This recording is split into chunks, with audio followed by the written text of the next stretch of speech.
The deadline to register for the election is this Monday, October 5th. To learn the safest and easiest ways to vote in this pandemic for people with disabilities and everyone else, I spoke to an elections expert. My name is Molly Broadway. I am the Training and Technical Support Specialist for Voting Rights with Disability Rights Texas. Your application or your registration application needs to be to your county elections office by October 5th. I think the best bet would be to hand deliver your voter registration card. The easiest way to do it is if you can fill out an application and hand deliver it to the Harris County Elections Office.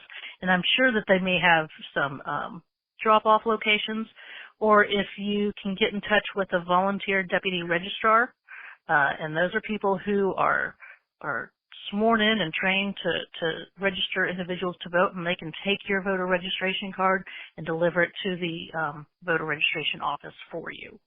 Print a voter registration application and find drop-off locations and volunteer deputy registrars at harrisvotes.com or call 713-755-6965, which these days is often busy. So write voters at harrisvotes.com.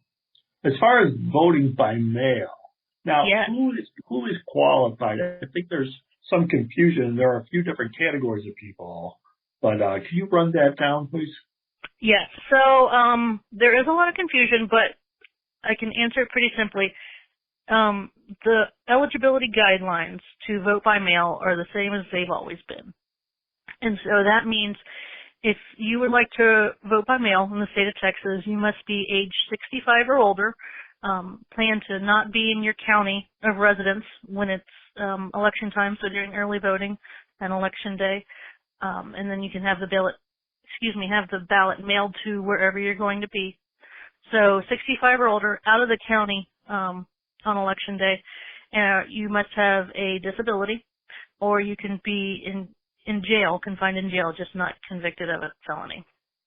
And how would you rate the reliability of voting by mail this year? There's like a lot of controversy now. Right. There's kind of the concern about the post office being cut back. Can you address some of those concerns? Yeah, there's a lot of concern about voting by mail. And I can tell you that I have full confidence in our vote by mail system. I know that there's been a big case in Gregg County about that going on. There's been some arrests made, but I can tell you the percentage of voter fraud occurrence in the state of Texas is extremely low. If people have concerns about the postal service and if the ballot will get to the elections office in time, you can also deliver your ballot to the elections office.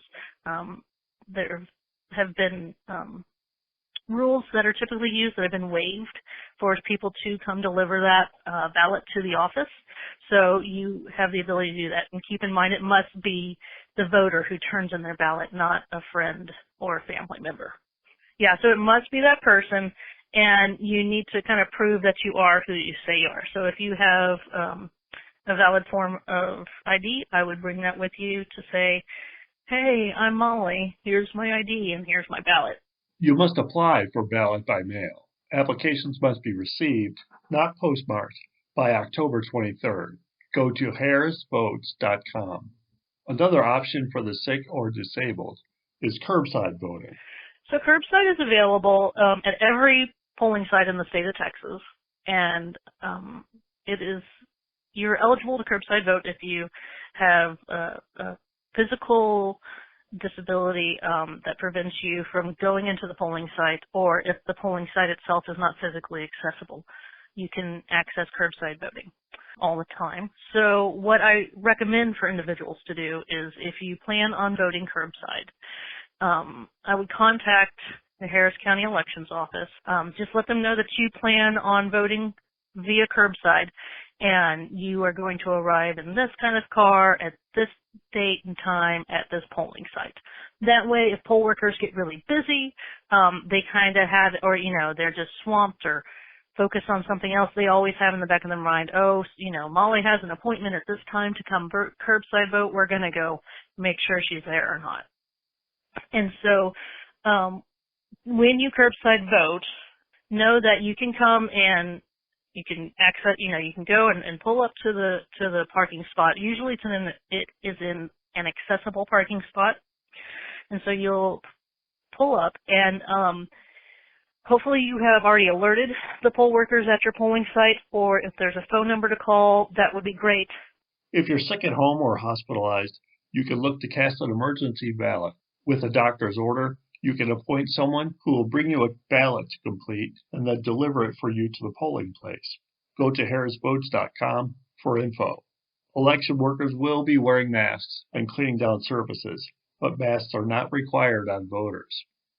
Lastly, if you find yourself knocked off the voting rolls, you can cast a provisional ballot. Provisional ballots are available on site. They are submitted along with other votes. You will have 5 days to prove your residency and validate your vote. If you feel intimidated or have other concerns, call the Disability Rights Texas Election Hotline at 888-796-8683. Get your ballot by mail application, fill it in and return it as soon as possible. If you want to vote in person, there's a lot of different ways to do that. If you're concerned about accessibility, there should be at least one accessible voting machine at every polling site.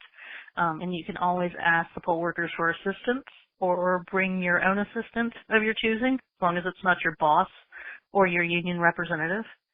And then if let's say I've spoken with individuals who didn't do ballot by mail, but then they became sick, or, their situation came to a point where they were more concerned about the pandemic but still wanted to go vote, you can still access curbside voting. So there's a lot of different ways to do that.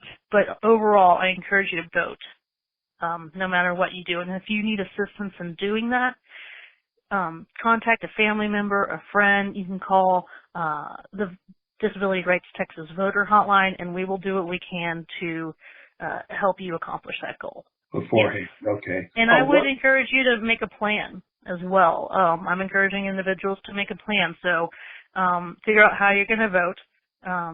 If it's going to be in person, how are you going to get to the polling site? Are you going to bring somebody with you? Do you have all your forms of documentation that you need in terms of voter ID? So just make a plan and stick to it. The Texas Disability Rights Hotline is 888-796-VOTE. That's 888-796-8683. Find more information at harrisvotes.com or at the League of Women Voters at lwvhouston.org. For the People's News, this is John Moeller.